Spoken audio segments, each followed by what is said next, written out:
होती थी, ख्वाहिश होती है, आपकी भी तो कुछ ख्वाहिश होगी। ना ये ऐसा बात ना हो। बस दीदी के आगे, जीजा जी के आगे कुछ नहीं दिखाई दिया गया, उनके सहारा बनना है। हाँ, हमको नहीं सहारा बन के रहा, हमके और क्यों आगे ना बहुत लो। सोचने वाली बात है। एक बीवी के रहते दूसरी बीवी, और कहीं ना कहीं अगर कोई शादी करता है तो पहली बीवी को बर्दाश्त नहीं होता, चाहे किसी भी परिस्थिति में हो। अक्सर ये देखने को छोड़ नहीं सकता था, क्योंकि छोड़ देने पे हमारी भी हालत यही थी, तो दूसरी शादी होने में समस्या होती, फिर इनकी भी शादी होने में समस्या होती। नमस्कार, मैं मनीष कुमार भारद्वाज। इस समय हम पहुंच चुके हैं गाजीपुर। गाजीपुर शहीदों की धरती है। एक एक से धुरंधर यहाँ पर पैदा हुए। आज हम ऐसे शख्स के पास हैं जो कि विकलांग होते हुए 80% दिव्यांग हैं, दो शादियाँ की। सोशल मीडिया पर इनके तेजी से वीडियो वायरल हो रहा है। आइए इनसे जानते हैं क्या है मामला और क्यों 2 शादी की। लेकिन हमें एक बता दें एक बात कि अपनी साली से शादी की है, बीवी तो है ही, खास साली से भी शादी की है। लेकिन ऐसा कैसे हो सकता है, एक बीवी के रहते दूसरी बीवी शादी करते हैं और दोनों एक साथ खुशहाल रहते हैं। इनसे जानेंगे इसका राज और इनका नाम और परिचय जानने का प्रयास करेंगे। सबसे पहले आपका स्वागत है, नाम बताएं। आपके सभी दर्शकों का मेरा नमस्कार। मेरा नाम रामविलास यादव है, मैं गाजीपुर का रहने वाला हूँ। अच्छा, ये बताइए, आप 80% लमसम विकलांग हैं, बीवी के रहते हुए दूसरी शादी की है, क्योंकि कानून अपराध है।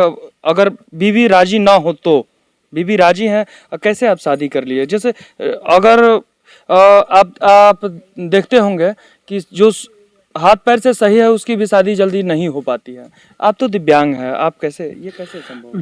जी, विकलांगता तो इस समय समाज के लिए अभिशाप है, उसको हम भी मानते हैं। जिस तरह की बातें होती हैं, चाहे जितना सम्मान विकलांग व्यक्ति को समाज में मिलता है, उस चीज़ को अब हमें सीखना नहीं, हमको बहुत बढ़िया से पता है कितना सम्मान मिलता है। रह गया सवाल 2 शादी का, तो 2 शादी करने के पीछे बहुत बड़ी हमारी मजबूरी रही। और इनका मान के चलिए कि अब ये फरिश्ता रही मेरे लिए कि आएंगी, हमारी ज़िंदगी एक पटरी पे है। उसकी कहानी बताने लगेंगे तो बहुत लंबी हो जाएगी। छोटे छोटे आप क्वेश्चन करिए, जिसको हम शॉर्टकट में बता। ये बताया गया, सोशल मीडिया पर वायरल हो रहा है, ये बताया गया कुछ लोगों द्वारा कि आप इसी गाड़ी से गए और उनको लेकर चले। जब चले तो कहीं ना कहीं जब घर वो छोड़ी तो उस समय ये सिचुएशन होता है कि जैसे डर भी रहता है, घर वाले डांटेंगे, बोलेंगे आप तो दिव्यांग है, उतना तेज भाग भी नहीं पाते होंगे। कैसे सब? देखिए, अब आने की जो बात है, तो हमारे पास उस समय बहुत बड़ी मजबूरी थी। थोड़ा सा उसके बारे में बता दें, फिर बता रहे हैं कि क्यों गए। मैं विकलांग था 80%। हमारी औरत को चोट लग गई थी। शादी होने के 2-3 महीने बाद इनको चोट लग गई, ये घायल हो गई थी। जैसे आंत बाहर निकल गई थी, पेशाब और पैखाना का रास्ता फट गया था। गाय उठा के फेंक दी, सिंग धंस गई जिस वजह से।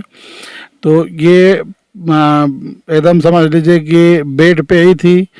15-20 दिन के बाद माता जी की कुल्ली टूट जाती है, गिर गई वो सीढ़ी पर से। वो भी अब एकदम वही हालत हो गई। 65 साल की उम्र में कुल्ली टूट जाए तो क्या स्थिति होगी, आप जान ही रहे हैं। उसके 1 महीने के बाद पिताजी जा रहे थे, हम तो कुछ ला नहीं पाएंगे, वो जा रहे थे आटा लाने। हम लोगों का आटा पीसने वाली मशीन से आटा पिसाता है, तो साइकिल पैदल लेके ढगरा करके जा रहे थे लाने के लिए, गिर गए। उनको मोटरसाइकिल वाला आ रहा था सामने से, मार दिया, इनके सीने पे साइकिल गिर गई, बस 3 ठो इनकी हड्डी टूट गई। दुखों का पहाड़ टूट पड़ा आप पे। जी। और उस परिस्थिति में आपने शादी किया।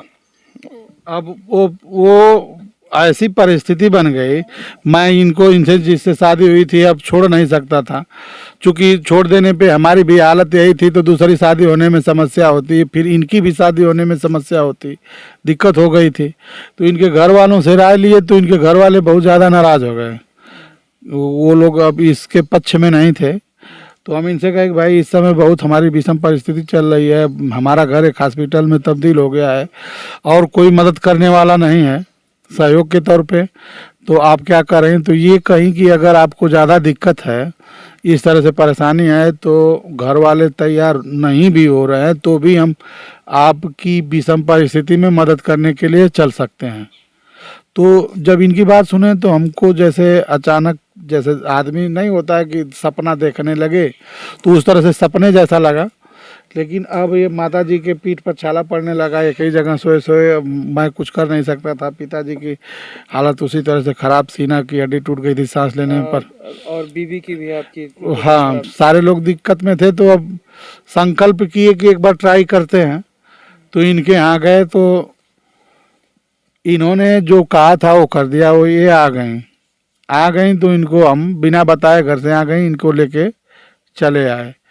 चले आने पे इनके घर वाले पीछे से तुरंत, जैसे हम घर पहुंचे तो वो लोग भी आ गए तो तुरंत जिद खांचने लगे कि अभी चलो, यहाँ पे नहीं रहना एक सेकंड भी।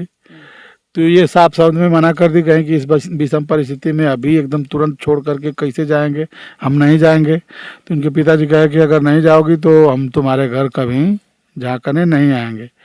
तो ये कहेंगे इस हालत में छोड़ के जाना सही नहीं है। अगर मान लीजिए आपको दिक्कत है, नहीं आएंगे तो आप जाइए, मत आइएगा, लेकिन हम इनके साथ रहेंगे। तो ये तब से साथ में है। बहुत सोचने वाली बात है। एक बीवी के रहते दूसरी बीवी कहीं ना कहीं अगर कोई शादी करता है तो पहली बीवी को बर्दाश्त नहीं होता, चाहे किसी भी परिस्थिति में हो। अक्सर ये देखने को मिलता है। जी जी जी। और अक्सर ये भी देखने को मिलता है कि अगर शादी ना भी किया हो आदमी, अगर दूसरी ओर देख ले या मिस कॉल आ जाए तो तमाम से झगड़ाएं होने लगती हैं। क्या अभी भी दोनों बहनें हैं, अभी भी क्या झगड़ा उगड़ा दोनों लोगों में? हाँ, बहुत बढ़िया क्वेश्चन किए हैं। देखिए अब इनके अंदर जो त्याग रहा, अभी आप समझ ही गए होंगे कि ये माता पिता पूरे देश समाज को त्याग के हमारे साथ रहने के लिए तैयार हो गए। तो उसी तरह का इनके अंदर त्याग है, इनके अंदर भी उसी तरह का है।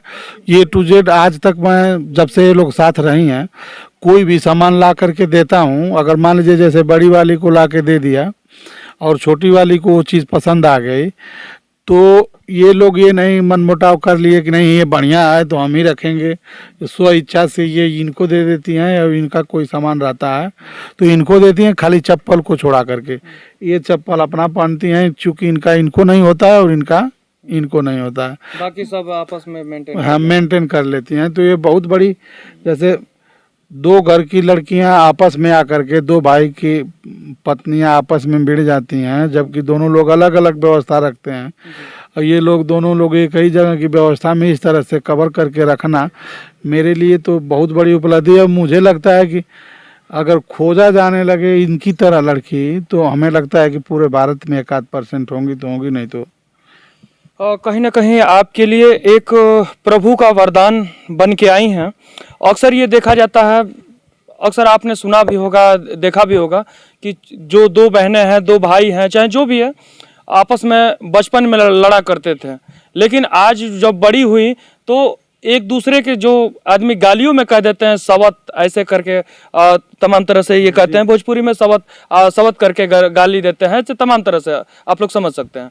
लेकिन आज वो दो बहनें साथ में हैं लेकिन लड़ती नहीं है। जो बचपन से लड़ती थी आज वो लड़ती नहीं है। बचपन में आप लोग किसी चीज के लिए लड़ती थी? ना, बचपन में भी नहीं ना, जैसे आपस में हमारे पहन ले ली ऐसे कुछ करके? ना, ये हमन का पर पैरो ले पर मिलजुल के बचपन में पसे रह गए। एक साथ? हाँ। कभी आप लोगों में लड़ाई हुई? नहीं, झगड़ा ना हुआ। कभी ना? ना। अच्छा ये बताइए, जब आईनी आपके भी तो शौक हुई, आपका शौक होगा अलग अलग कि हमारे जैसे अच्छे स्वस्थ आदमी से शादी हो या अच्छे घराने में शादी हो, चाहे जो भी हो, सबकी अपनी अपनी ख्वाहिश होती थी, ख्वाहिश होती है। आपकी भी तो कुछ ख्वाहिश होगी ना, ये ऐसा बात ना हो। बस दीदी के आगे, जीजा जी के आगे कुछ नहीं दिखाई दिया गया, उनके सहारा बनना है। हाँ, हमको नहीं सहारा बन के रह, हमके और क्यों आगे ना लो कर। ये और क्यों आगे? नीक चाहे खराब, हमके उगल मन में ना हो। भगवान ऐसी बहन सबको दें, सबको दें, हर एक घर में दें।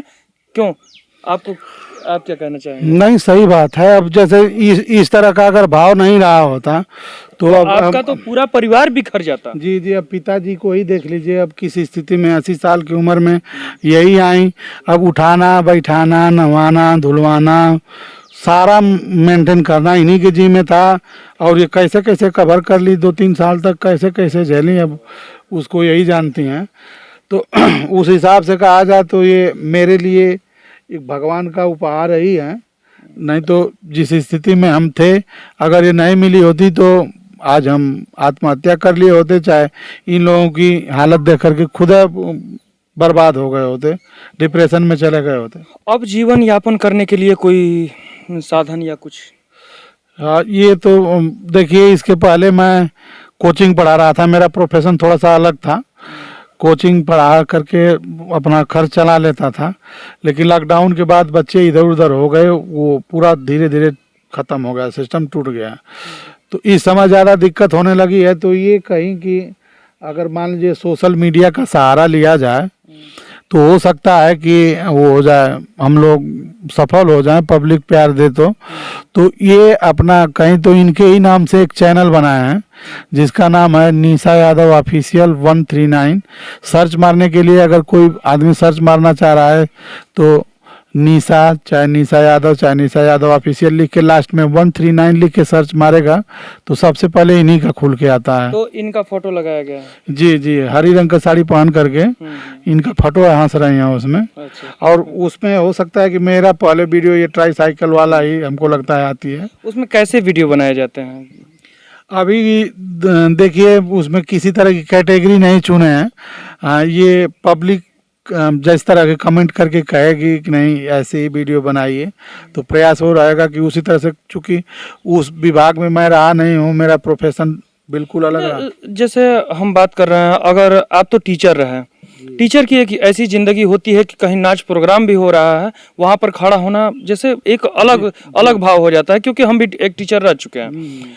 और कुछ अपने आप को अलग करना, 2 दिन शादी की है और उसके बाद फिर जैसे यूट्यूब चलाना, जैसे एक उपहास के पात्र कहीं ना कहीं। जी जी, इस समय हो रहा है, लोग हंस रहे हैं कि ये अब नचनिया पदनिया हो गया। तो उसमें तमाम तरह के प्लेटफार्म हैं कि आदमी नचनिया पदनिया नहीं, कुछ भी काम कर सकता है, एजुकेशन से रिलेटेड भी काम कर सकता है। तो फिलहाल में तो एक जो चैनल बनाए हैं वो या तो ब्लॉगिंग करेंगे या तो फिर कॉमेडी टाइप का, अगर पब्लिक जिस तरह का करेगी उस तरह से करेंगे। और छोटे बच्चों को गार्जियन, बहुत से गार्जियन ऐसे हैं जो बेचारे होमवर्क वगैरह नहीं करवा पाते हैं, ट्यूशन वगैरह भेजते हैं तो सिस्टम नहीं बन पाता है। तो अगर सफल रहे तो एक उस तरह का वीडियो चैनल बनाएंगे जिसमें अगर पब्लिक चाहे शाम को अपने बच्चों को खोल करके 1 घंटा अगर उसको रख भी दे तो पर डे होमवर्क मिल जाएगा, पर डे काम की बात हो जाएगी। और उस तरह का जब इससे कुछ होने लगेगा, 10 रुपये मिलने लगेगा, अभी तो बहुत डिस्टर्ब है, तो उस तरह का एक चैनल बनाने के लिए सोचे हैं ताकि जो बच्चे छोटे हैं उनको अच्छा नॉलेज मिल सके और आगे बढ़ सके। खैर, वीडियो बहुत ज़्यादा लंबा हो जाएगा, लेकिन ये कहना चाहेंगे कि ऐसी बहन जो अपनी बहन का घर उजड़ते हुए, अगर बहन के जीजा से अगर शादी कर लेता है तो अक्सर घर उजड़ जाता है, लेकिन ये बहन शादी की और उस बहन का घर आबाद हो गया, पूरे परिवार का घर आबाद हो गया। कहीं ना कहीं सोचने वाली बात है और ऐसे लोगों को हम दिल से सैल्यूट करना चाहते हैं। और आप लोग की जिम्मेदारी है, डिस्क्रिप्शन में इनके चैनल का लिंक है, इसको ज़्यादा से ज़्यादा शेयर, सब्सक्राइब और वीडियो देखें। मैं मनीष कुमार भारद्वाज, वीडियो कैसा लगा कमेंट में ज़रूर बताएं। मैं मनीष कुमार भारद्वाज, धन्यवाद।